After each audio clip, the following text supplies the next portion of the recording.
हमारे पास अ, बदलाव के वक्त के ऊपर इकबाल, अल्लामा इकबाल जाने जाते हैं।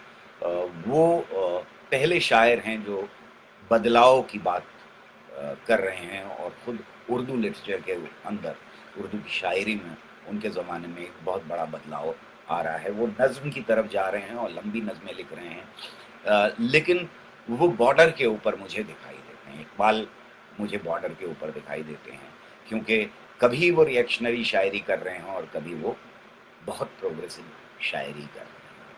वो हलाकू के बारे में भी लिख रहे हैं और लेनिन के बारे में भी लिख रहे हैं। वो तू शाही है बसेरा कर पहाड़ों की चट्टानों में भी लिख रहे हैं। और जिस खेत से दहकान को मैसर न हो रोज़ी, उस खेत के हर खोशे गंदम को जला दो। अ, जिस खेत से किसी किसान को रोटी नहीं मिल रही है, रोटी नहीं मिल रही है, उस खेत को जला देना ही बेहतर है, ये भी कह रहे हैं। तो ये हैं बॉर्डर के ऊपर। लेकिन इसके बाद आते-आते बड़े-बड़े शायर हैं, जिनमें से कुछ के नाम आप जानते हैं, कुछ के नाम उतने ज़्यादा मशहूर नहीं हैं। पर अब हिंदुस्तान के अंदर रिवॉल्यूशनरी शायरी दाखिल होने लगी है और हमको जोश मलियाबादी दिखाई देते हैं, हमको रघुपति साहे, फिराक गोरखपुरी भी दिखाई देते हैं, फैज़ अहमद फैज़ दिखाई देते हैं, साहिब लुधियानवी दिखाई देते हैं। बहुत सारे नाम हैं, अगर मैं नाम लेता रहूँ तो वक़्त उसी में ही गुज़र जाएगा। ये एक गैलेक्सी है, एक पूरी की पूरी आकाशगंगा है, जो हमको कवियों की दिखाई देती है, हिंदी में भी और उर्दू ज़बान में भी।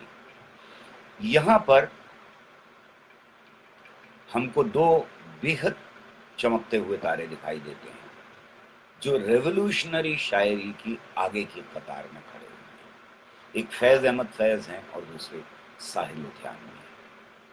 पाकिस्तान के अंदर हबीब जालिब भी मौजूद हैं। ये औरों से रिवॉल्यूशनरी शायरी में थोड़ा-सा आगे की कतारों में खड़े हुए दिखाई देने वाले शायर हैं।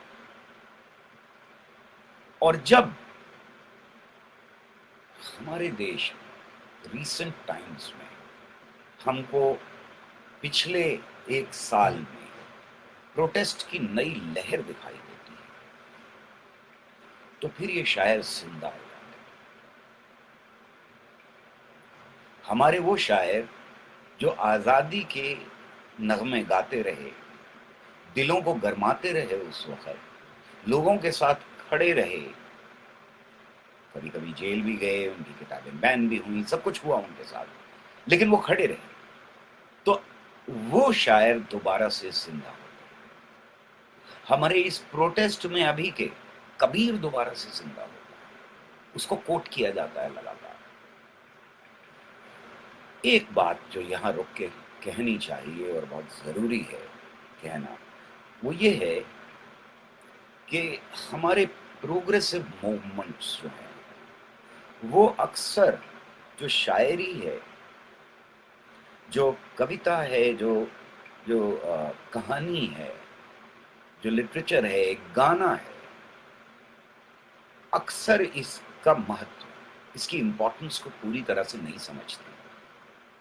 और हमें लगता है कि ये शायरी तो है, ये गाने वाला ही तो है, इस अच्छा स्टेज के ऊपर चढ़ा दो, इसके बाद जो है वो नेता को स्पीच देनी है हमारे, और वो इम्पोर्टेंट है।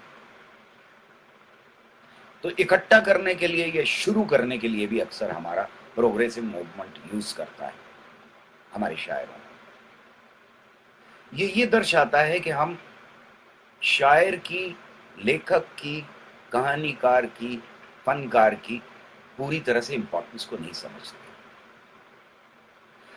पर दुनिया में जब भी दमन आया है, मैंने जिन जगहों के नाम लिए, इससे पहले दुनिया के किसी भी कोने में आप देख लीजिए, जहां फैशिज्म ने, जहां दमनकारी शक्तियों ने सर उठाया है, सत्ता हासिल की है, वहां सबसे पहला हमला लेखकों के ऊपर, फनकारों के ऊपर आया। पॉलिटिकल पार्टीज के ऊपर हमला बाद में आता है।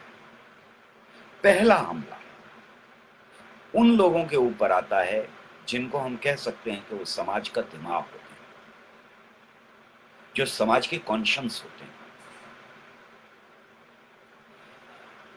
इससे एक बात बहुत साफ ज़ाहिर हो जाती है, और ये प्रूफ है इस बात का कि शायरी, लिटरेचर और कला जो है, उसकी मार कहीं ज़्यादा गहरी होती है फ़ैशिज़्म के ऊपर।